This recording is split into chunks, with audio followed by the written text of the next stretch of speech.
Imagine this. A patient enters the hospital, weak and afraid.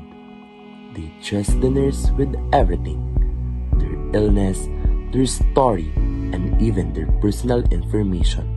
But later that night, their private medical record appears online. Strangers begin reading details about their illness. Their name spreads on social media. The patient feels embarrassed, exposed, and betrayed. Now, ask yourself this question. Who is responsible when patient information is not protected? In today's world, healthcare is no longer only about medicines and treatments. It is also about information. Every click, every file, and every record that nurses handle carries responsibility.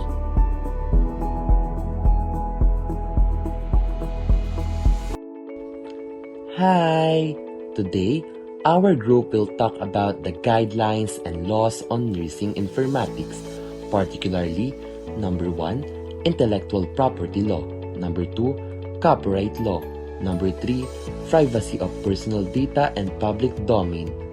These laws are not just rules written in books. They exist to protect patients, healthcare professionals, and the knowledge created by others. And as future nurses, understanding these laws means protecting not only information but also human dignity and trust.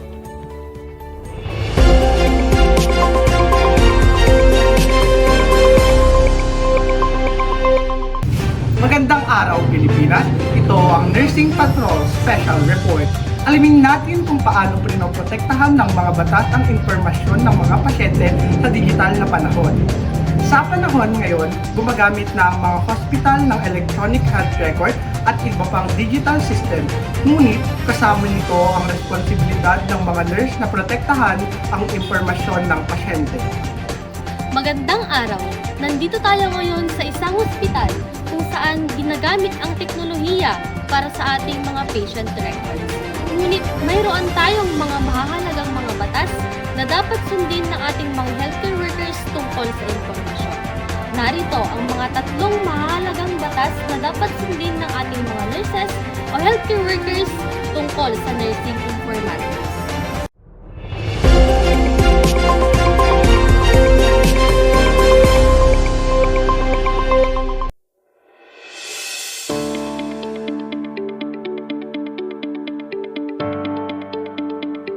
Intellectual Property Code of the Philippines o kilala bilang Republic Act No.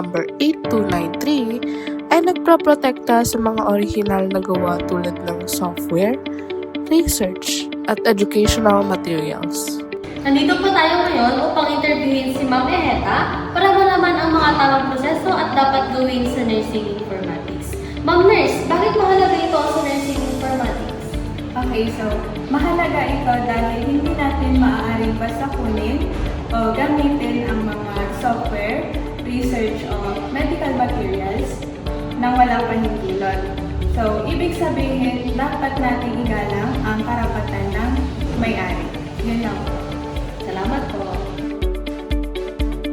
Ang copyright law ay nagproprotekta sa mga akda tulad ng books, presentations, research papers, at educational content. Halimbawa, kung gagamit ang mga nurse o healthcare workers ng presentasyon or script sa isang training, kailangan niyang banggitin ang source o pinanggalingan ng kanyang mga impormasyon upang maiwasan ang tinatawag nating plagiarism. Tama po ba yun, nurse? Yes po, tama po ito. Ang tamang citation ay nagpapakita ng respeto sa intellectual work ng iba. Isa pang mahalagang batas ay ang Data Privacy Act of 2012 o kilala bilang Republic Act 10173 na nagproprotekta sa mga personal na impormasyon ng mga tao. At ngayon, dumako naman po tayo sa Nurse Station 2 upang interviewin ang isang healthcare worker. Ma'am, ano po yung mga responsibilidad niyo bilang nurse sa pagpapanatili natin ng safety ng mga medical records ng mga pasyente?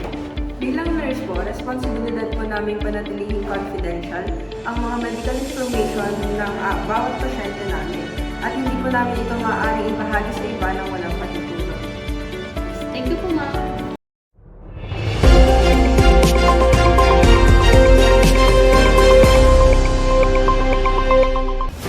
Sa paggamit ng teknolohiya sa healthcare, kailangan o mahalagang sundin natin ang mga batas upang maprotektahan ang mga impormasyon ng pasyente at karapatan ng bawat isa. Ang mga batas na ito ay nagpapaalala sa atin na ang teknolohiya ay dapat gamitin ng may respeto, integridad at responsibilidad. Muli, ako si Alvin Eusebio at ito ang Nursing Patrol. Magandang araw!